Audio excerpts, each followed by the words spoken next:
LHS is equal to LHS बरोबर कोण लिहायचं त्याला 2m वर्ग 2m स्क्वेअर मायनस 5m फूट एक नंबर नाव देऊ शकता तुम्ही, नाही म्हटलं तर चल एक नंबर फूट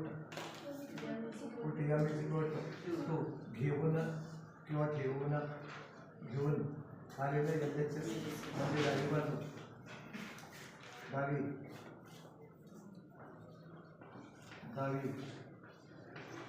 बाजू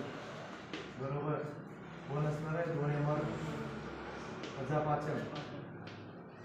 बरोबर 2 कंसात 2 गुणिले 2 चा वर्ग पण होते वजा 5 गुणिले 2 बरोबर 2 म्हणजे 2 चा वर्ग म्हणजे 4 वजा 5 गुणिले 10 बरोबर दोघांचा बरोबर 8 वजा 10 बरोबर वजा 2 इथं वजा 2 आहे का नाही म्हणून दोन्ही सारखे आहेत म्हणून LHS is not equal to म्हणायचं या चिन्हाला LHS is not equal to RHS म्हणून मराठीत काय म्हणायचं म्हणून डावी बाजू बरोबर नाही ह्या चिन्हाला बरोबर चिन्ह नाही म्हणायचं बरोबर नाही उजवी बाजू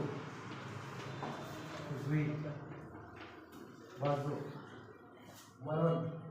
काय लिहिणार आहोत सांगा म्हणून m equal to 2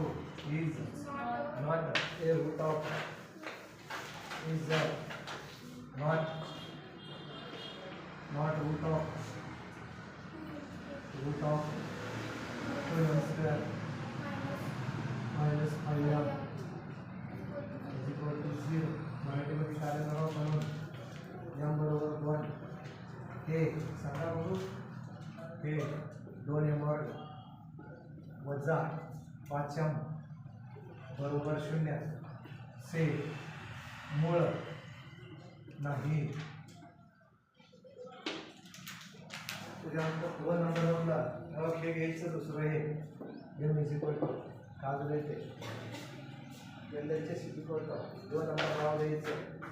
foot 2 number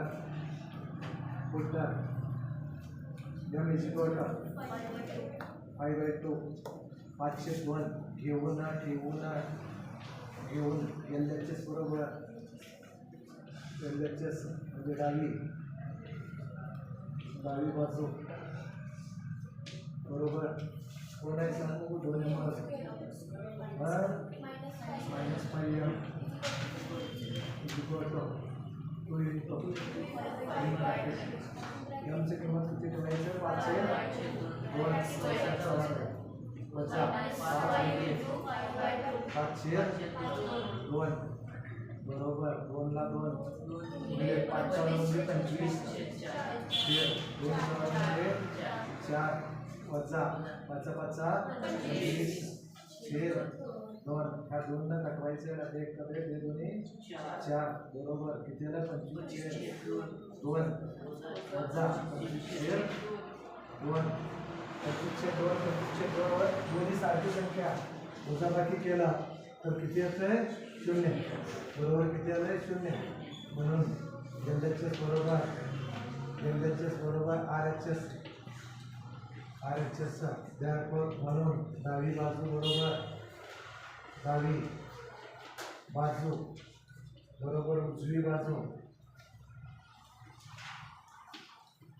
डावी बाजू केवढा आहे तेवढं उजवी बाजू आलाय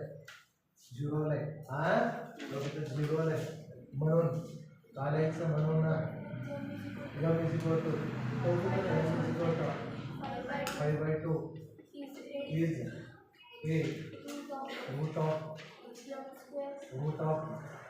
2m square minus 5m is equal to 0 म्हणून m बरोबर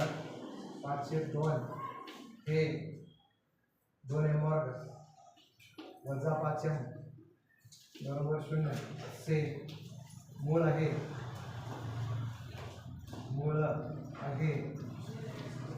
सेमीच्या विद्यार्थ्यांनी सेमीमधलं लिहायचं, मराठीच्या विद्यार्थ्यांनी मराठीमधलं लिहायचं.